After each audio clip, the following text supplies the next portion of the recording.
Today marks the 36th anniversary of the death of legendary Beatles band member John Lennon.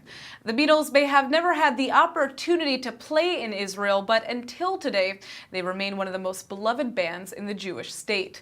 Israel even boasts a John Lennon peace forest, which was planted by both Jewish and Arab children on a plot of land outside of Tzfat.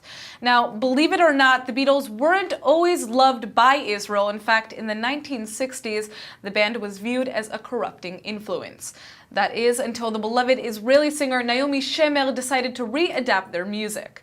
Today, joining us in the studio is Dandan Galor, who is part of a musical duo who've made it their mission to celebrate the Beatles' influence on Israel. Thanks so much for coming in. Hi. So tell us first the name of your duo and a little bit more about your show. What kind of show is it? What makes it so special? Okay, so we are Dandan and ViaN. These are our names and the name of the band as well. And the show is about the Beatles, and it's also about Naomi that you've mentioned. It's the combination of both Naomi, who's an Israeli poet, very, very important influence on Israeli poets, singer, songwriter Naomi. She wrote Jerusalem of Gold, very many important songs in Israeli culture, and the Beatles, which we all know. So these two really so important and loved icons are combined in our show together. Wow. Now, what inspired you to create this type of show? Well, I guess just our love for both these artists. We grew up as Israelis on the songs, with the songs of Naomi and a little bit later, at the age of maybe 15 or 16, we discovered the Beatles. And that was another, wow, whew, English, beautiful songs, beautiful melodies. And Naomi, as you said, she kind of embraced their music with the famous song Let It Be, which on the same melody of Let It Be, she wrote the song Lu Yehi, which later on she changed the melody for, but that was exactly the base for what she wrote. So she was also influenced by them. Everybody were, even though they weren't allowed to come to Israel.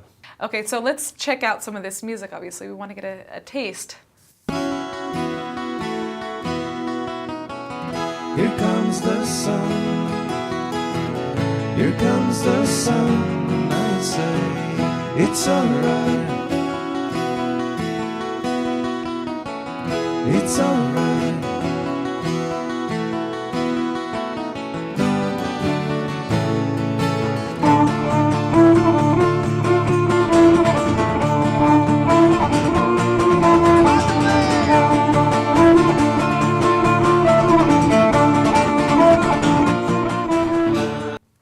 So it's beautiful, and everybody loves the Beatles. There's, I think anybody who hears these songs knows how to sing along with them, especially here in Israel. They're so loved. What kind of reaction have you gotten from people here in Israel, hearing you combine, both the Beatles and Naomi, who, in case our audience doesn't know, actually wrote and performed the famous song Jerusalem of Gold? Well, we get really amazing reactions. Many people are, when they hear Naomi and the Beatles, it's like, okay. Or, okay, what's the connection between this and that? And then we have to tell them, you have to come and see the show to realize. And in the end of the show, many people approach us and say that, wow, they actually saw the connection. Because apart from what I've said before on Lu Yehi and Let It Be, it's like, it combines in our own, in our own lives, in our own culture, in our own association with Here Comes the Sun that we've just seen, and Or Ole Baboker, the light rising up in the morning, on one of her famous songs. So it's all, also the intros for the songs are really telling the story of what she did here, and at the same time the Beatles were there, and what happened until the end. So it's really representing a time frame in world history, obviously, kind of the reflection of what's happening in Israel versus what was happening in the UK. Exactly. So, today, as I said, 36 years ago, we lost John Lennon in a very tragic way. And for people who loved the Beatles and loved his music, it was terrible. It was a huge tragedy. Now, how does it feel for you guys who perform Beatles on a daily basis to be remembering this day today? Well, John Lennon is a great influence. Of course, the Beatles all are. John Lennon has this special thing of really going with his own thing, with his own truth the whole way. You know, if he's now for peace, then he's going on, you know, peace march, and he's going on demonstrations.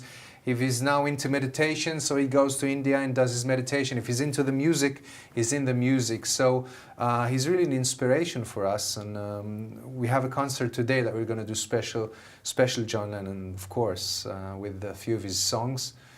And it's just his personality. His and I music. understand that you like to do his voice, right, during your John concerts? Lennon, he speaks like that, you know. He's got this British accent. He's saying, you know, meditation has made me a better person, and I wasn't such a bad person before.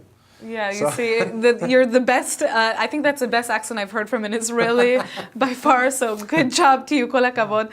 Now, you know, the show you're playing tonight. Where can we see you in the future if we're not able to make it to that concert? Well, tonight? we have a Facebook page, of course, Dandan and Vian, which we mention our shows, and we upload all kind of things that we record, that we think, and the shows and CDs that we put out. Everything is there. And we're more or less performing all around Israel. Beautiful. So my final question for you is, why do you think Israeli music lovers connect so strongly to the Beatles? I mean, what is it about?